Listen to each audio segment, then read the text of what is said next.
Olá, tudo bem? Eu sou o pastor Magno Lessa e você é muito bem-vindo ao meu canal.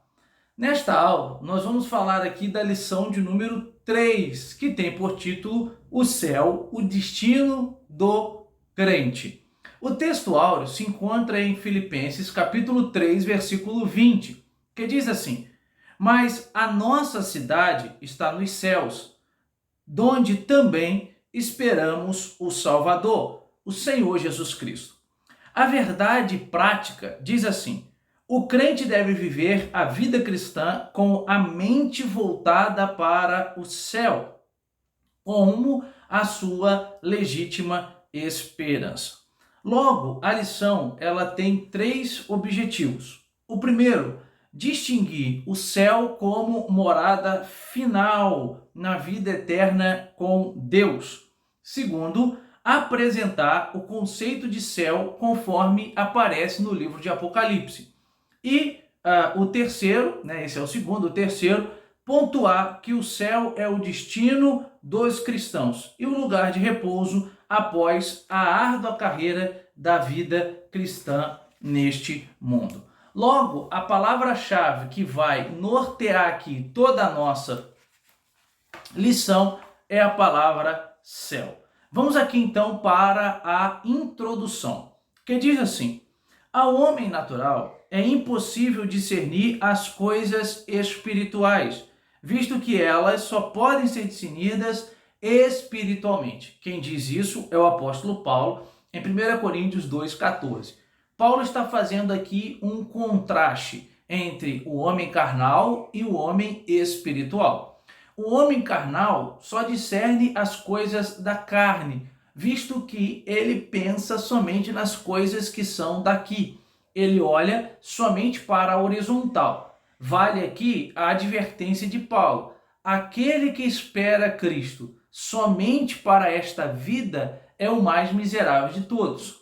Logo, o que Paulo está dizendo é que a gente vive aqui no âmbito horizontal, mas nós devemos nutrir frequentemente o desejo de um dia estarmos com o Senhor nos céus. Então, o homem espiritual, aquele que foi alcançado pelo Evangelho, teve a sua vida mudada pelo Evangelho, foi tocado pelo Evangelho, ele deve pensar nas coisas que são de cima. Quem, segundo Paulo, faz o papel de antecipar o futuro, trazendo, portanto, para o presente, é o Espírito Santo. Por isso, segundo o pastor Uziel, a sabedoria humana apresenta diversas concepções enganosas a respeito do céu, a ponto de negar a sua existência, porque não consegue discernir as coisas espiritualmente, como Paulo está dizendo. Contudo, o cristão é para ele garantida a gloriosa promessa de um dia a gente desfrutar do céu como uma morada na vida eterna com Deus. Essa é a esperança do cristão. O cristão nutre esta expectativa. Um dia estará para sempre com o Senhor. Existe muito mais a se descortinar à nossa frente do que aquilo que deixamos para trás. Bavinck, no livro O Enigma da Vida, ele conta algo interessante. Ele diz o seguinte: se não tivesse, se a Terra não fizesse um movimento de rotação e não ficasse noite, só ficasse dia, a gente jamais saberia da existência das estrelas. Porque só é possível saber da existência das estrelas porque fica de noite. E ele diz, bom, não quer dizer que o fato da gente não ver as estrelas durante o dia, elas não existam, elas não estejam ali aonde sempre elas estão. Então, ele argumenta que o fato da gente ansiar pelo céu, mas não ver como algo concreto, né? E, portanto, alguns ateus dirão que não existe, Bavinck diz, quem disse que não existe? Né? Então, a gente crê pela fé que um dia estaremos com o Senhor nos céus, na morada de Deus. Bom, então o primeiro tópico aqui trata sobre o céu, o alvo do cristão. E o objetivo do autor é, inicialmente, definir o que é céu. Então, o subtópico 1, definindo o céu. A palavra hebraica para céu é a palavra shamaim, que significa céu, mas também pode significar céus, no plural. Esse im no final da palavra, no hebraico tem uma indicação de plural. Ela aparece 419 vezes no Antigo Testamento. Já o termo grego para a palavra céu é a expressão uranos, que significa céu, e aparece cerca de 280 vezes no Novo Testamento. No caso do Novo Testamento, a palavra uranos, que era uma palavra grega, ela tem dois sentidos. O primeiro aparece com o sentido de firmamento, né? O Antigo Testamento também tem esse sentido. Firmamento, universo, atmosfera, tratando da ideia aqui do céu que nós estamos visualizando, vendo. O segundo sentido é céus no sentido de estrelado, região acima do céu sideral, sede da ordem das coisas eternas e perfeitas aonde Deus está. Então você tem essas duas aplicações, assim como também na língua portuguesa. Quando eu falo de céu, eu posso estar falando do céu que eu estou vendo, do céu físico, ou posso estar falando do céu aonde Deus está. Bom, nas traduções da língua para a língua portuguesa, a palavra chamaim, às vezes ela é traduzida por altura e uranos como algo elevado. Ambas as palavras, seja a palavra hebraica chamaim e seja a palavra grega uranos, ela se refere a três locais distintos: céu atmosférico, Deuteronômio capítulo 11, 11 e 17, universo ou firmamento dos céus e morada de Deus. Dos três locais aplicados à palavra céu, o mais importante para o cristão é o terceiro, que aí então trata da proposta que a gente quer apresentar aqui, o céu como morada de Deus, tá? Bom, então o segundo subtópico traz a seguinte questão: o céu conforme o ensino de Paulo. O que o apóstolo Paulo, apóstolo dos gentios, falou a respeito do céu? Paulo nos conta uma experiência que ele teve em que ele foi arrebatado até o terceiro céu. Essa experiência aparece enfatizada na segunda carta aos Coríntios, no capítulo 12. Experiência esta que Paulo teve dentro da cronologia quando ele estava em Tarso, após os seus 3 anos ali na Arábia, sua breve visita a Jerusalém, ele vai a Tarso e lá ele prega, possivelmente nas sinagogas.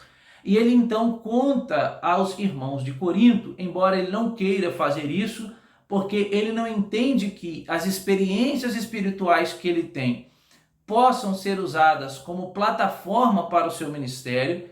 Ele entende que o que constitui ele um apóstolo legítimo é o fato dele sofrer pela causa de Cristo, mas aí então Paulo ele vai falar dessa experiência.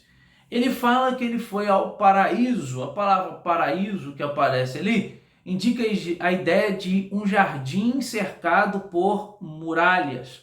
E Paulo diz que viu coisas que não são lícitas dizer ao homem, tá? Bom, então ele conta essa experiência. O crente, ele precisa, segundo Paulo, desenvolver um relacionamento de proximidade com Deus, entendendo que existe uma pátria celestial para ele. Paulo diz isso quando escreve aos Filipenses, no texto áureo que lemos há pouco. A igreja de Filipos era uma igreja que estava dentro de uma cidade colônia romana. E como colônia romana, os cidadãos de Filipos nutriam a alegria de serem uma colônia de Roma. E é possível que, por ser também cidadãos romanos, eles se orgulhavam disso. Paulo então dirá que eles não devem se orgulhar da cidadania romana que eles possuem, mas eles devem entender que a pátria deles está no céu.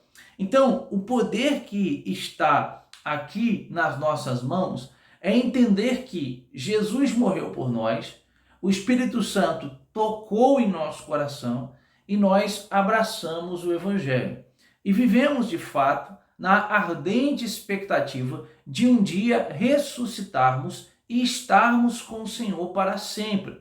É isso que Paulo diz, por exemplo, em Romanos capítulo de número 8. Bom, então qual é o alvo do cristão? O subtópico 3.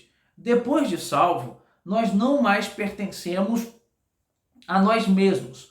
A Bíblia diz que agora nós pertencemos a Deus. É interessante que na teologia de Paulo isso acaba sendo um pouco paradoxal. Paulo diz que outrora nós éramos escravos do pecado e, portanto, fazíamos aquilo que o pecado queria, pois era o pecado que dominava sobre nós. E a partir do momento que abraçamos a Cristo, respondendo ao chamado gracioso de Deus, nós agora nos tornamos escravos de Cristo. Só que para Paulo, somente quando eu sou escravo de Cristo, é que eu, de fato, entendo a minha condição outrora de pecador, a minha condição de escravo do pecado. E aí eu percebo que eu não era livre como achava que era. Paulo então ensina que esse é o prêmio que Deus tem para nós. Um dia estarmos com o Senhor, estarmos com Ele para sempre. Devemos, de fato, correr a corrida que nos está proposta, conscientes de que cada um tem uma corrida a correr. A minha corrida não é a sua não é a minha. Cada um tem uma corrida, mas que corramos com perseverança, de modo a almejar um dia estarmos com o Senhor para sempre. Esse, segundo Hebreus, é o prêmio que o autor da salvação tem para nós. Então, o cristão passa a ter o céu como alvo por causa da soberana vocação que vem de cima, isto é, de Deus por meio de Jesus Cristo. O céu revela o resultado de uma vida e por isso, ou seja, de uma nova vida, o céu revela aqueles que são nascidos de novo. O desejo de Deus sempre foi ter a humanidade perto dele. Deus não almejava que a humanidade se distanciasse dele. O homem não foi feito para morrer. A morte não fazia parte do plano inicial de Deus. Então, uma vez que nascemos de novo por meio da regeneração, portanto, nos tornamos novas criaturas, nós aguardamos a expectativa do momento em que o nosso corpo abatido será transformado, mas ainda assim será um corpo físico e adentraremos as mansões celestiais. Essa é a expectativa que o cristão nutre em seu coração. A certeza de que, se Cristo ressuscitou, nós também ressuscitaremos.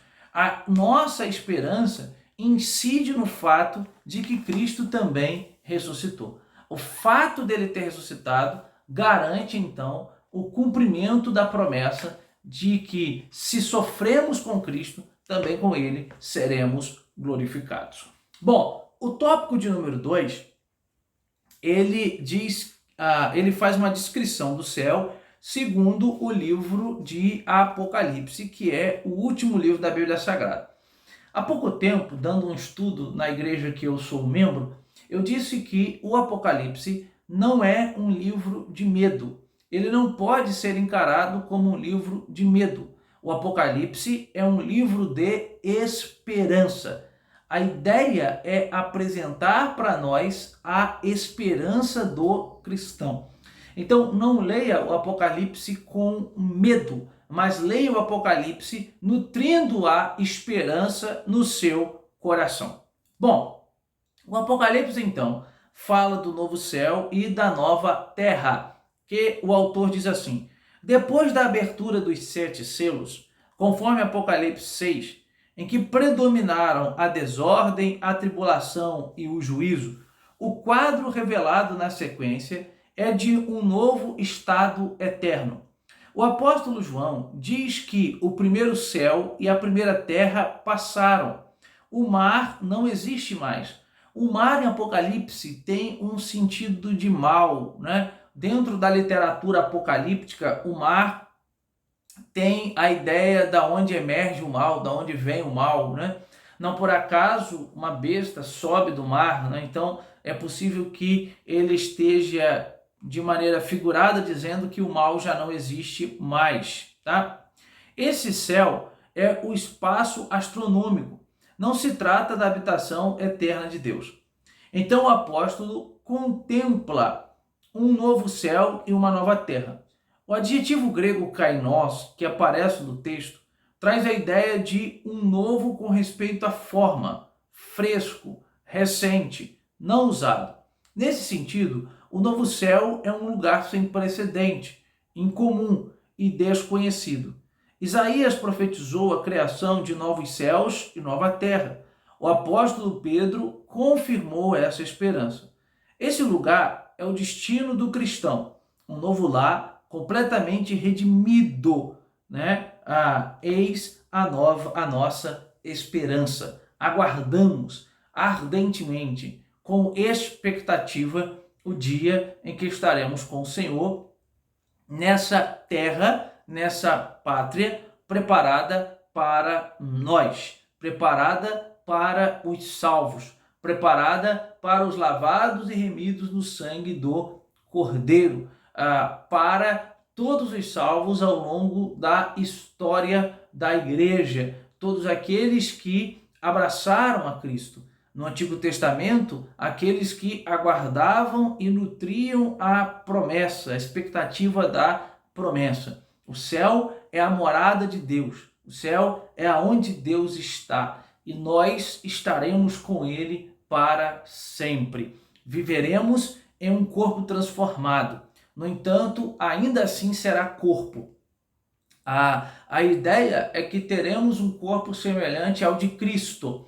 Lembre que o corpo de Cristo era um corpo físico, um corpo que os discípulos puderam tocar nele, um corpo que os discípulos puderam ver e que as pessoas puderam identificar que de fato era Cristo. Nossa transformação será aos moldes do corpo de Cristo. Nós não perderemos a nossa corporidade.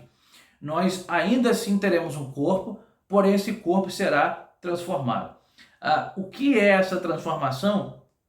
Temos dificuldade de dizer. O fato é que, particularmente, acredito que será um corpo não sujeito às consequências do pecado. Um corpo não sujeito às enfermidades, não sujeito às dores, não sujeito às debilidades e à deficiência. Será um corpo sem nenhum tipo de sequela que o pecado, porventura, possa ter causado. Subtópico 2, então, a linda cidade como a nossa nova morada. No versículo de número 2, o apóstolo João faz menção à descida da cidade santa. E somente a partir do versículo 9 de Apocalipse 21, que ele começa a descrever a beleza dessa cidade. Então ele vai descrever a beleza dessa cidade usando as imagens das pedras preciosas. Me dá a ideia de que João, ao descrever a cidade, ele busca palavras que possam ser usadas e metais preciosos e pedras preciosas que podem ser usadas para fazer a descrição dessa bela cidade. Então, por meio de passagens do Novo Testamento, João ele é influenciado por textos ali, né, do Novo Testamento, haja vista que ele andou com os discípulos, e também do Antigo Testamento, sobretudo do Antigo Testamento, mas a partir de passagens do Novo Testamento, nós sabemos que a Nova Jerusalém pode ser descrita como a morada de Deus, a pátria dos salvos, lugar em que os santos habitarão agora eternamente. Portanto, nós cremos e afirmamos que essa linda cidade será o lugar aonde Deus habita e aonde o Cordeiro está. É por isso que eu digo que Apocalipse não é um livro de medo, mas de esperança. Note que João está escrevendo esse texto e destina esse texto para as 7 igrejas da Ásia. Existe uma discussão hoje se de fato havia uma perseguição generalizada ou se era uma perseguição pontual ali entre as igrejas da Ásia. Alguns dizem que não dá para negar algum aspecto de perseguição. O fato é que João está fazendo um contraste nítido com aquilo que o Império Romano estava fazendo e a esperança do cristão. Esse texto, portanto, serve para animar aquelas 7 igrejas, dizendo, olha, nesse momento o mal está prevalecendo. Nesse momento, Roma, como a encarnação do próprio mal, está prevalecendo. E ao longo da história, dar-nos a entender que o mal tem prevalecido. O mundo jaz do maligno. Mas vocês precisam ter a consciência que no final o Cordeiro de Deus é o vencedor. É como se João estivesse dizendo que o mal prevalece porque Deus permite que ele prevaleça. Mas chegará um momento que Deus dará um basta. Chegará um momento em que Deus gritará basta definitivamente. Então, o apóstolo João descreve essa nova cidade como o lugar aonde os redimidos. A palavra redimir tem alguns significados no Novo Testamento, algumas palavras são usadas para redimir, mas literalmente traz a ideia de comprar. Alguns dizem que é comprar novamente. Geralmente Paulo usa a imagem do mercado de escravos. Nós, outrora escravos, portanto, deveríamos morrer porque o salário do pecado é a morte. Cristo voluntariamente, deliberadamente, paga a nossa dívida, morrendo na cruz em nosso lugar e nos comprando desse mercado de escravos. E agora aguardamos o momento em que estaremos com ele, uma vez que nós fomos redimidos, comprados por Cristo. Amém? Bom, e o tópico de número 3? Céu, o fim da jornada cristã. Estaremos aonde Deus está. Essa é a maior expectativa da igreja, né? Aonde Deus está, ali nós estaremos. Apocalipse 21, que é essa descrição aí e que visa animar as 7 igrejas, dizendo, olha, um dia estaremos com ele em um lugar onde não vai haver mais templo, não vai haver mais morte, não vai haver mais perseguição, não vai haver mais choro. É a esperança que João queria nutrir no coração das 7 igrejas e no nosso coração também. Conforme o nosso Senhor, Jesus nos disse, ele vai nos conduzir a este lugar, porque o desejo de Cristo é que aonde ele está, os salvos estejam também. O desejo de Cristo é que nós devemos...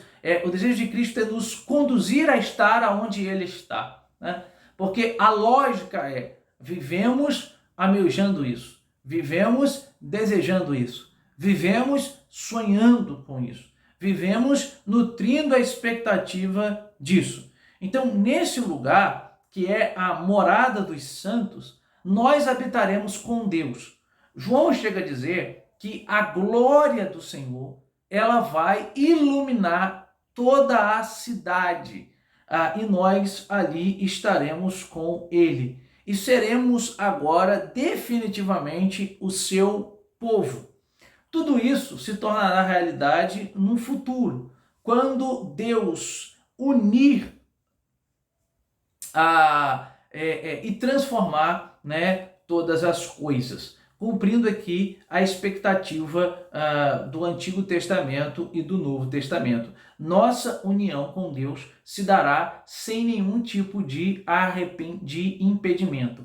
O mal, ao longo da história, tentou sobressair, tentou e tem influenciado pessoas, mas aguardamos de maneira ansiosa e desejante estar com o Senhor para sempre. E aí João nos garante que as nossas lágrimas cessarão. Isso é uma bênção gloriosa, porque hoje nós sofremos, hoje nós padecemos, hoje nós não entendemos por vezes por que tanto sofrimento no mundo, por que tanta maldade no mundo. Hoje nós não entendemos por vezes por que determinadas coisas acontecem e, portanto, nem sempre a gente tem explicação para dar. Mas João diz que o próprio Deus enxugará dos nossos olhos todas as lágrimas. Lágrima tem um simbolismo de tristeza, sofrimento, tragédia. João está dizendo que lá não há tristeza, que lá não há luto, que lá não há tragédia, que lá não há males, porque é uma realidade diferente, é uma vida diferente. Ou seja, as primeiras coisas, elas já passaram e tudo se fez novo, tá? Glória seja dada ao Senhor nosso Deus por isso. Bom, vamos então aqui para o subtópico 3, o céu como repouso eterno. A expressão repouso nada tem a ver com tédio, pois no céu haverá constante atividade. Alguém pensa que nós vamos ficar somente louvando, somente adorando. Não. Uma das funções é adoração, mas haverá adoração, haverá serviço, ilimitado aprendizado, né? Então, nós estaremos em atividade, tá? Trata-se de uma dimensão completamente distinta do que conhecemos atualmente. Por isso, quando afirmamos que o céu será um lugar de repouso ou de descanso, é pelo fato de que o crente descansará de suas fadigas, do seu cansaço, das suas dores, dos seus intempéries. Estaremos agora eternamente em plena comunhão com o nosso Deus. Nesse sentido, então, a gente afirma que o céu será um lugar de repouso. É quando a jornada cristã acabará. É quando completaremos a corrida que nos foi proposta. Portanto, continue correndo.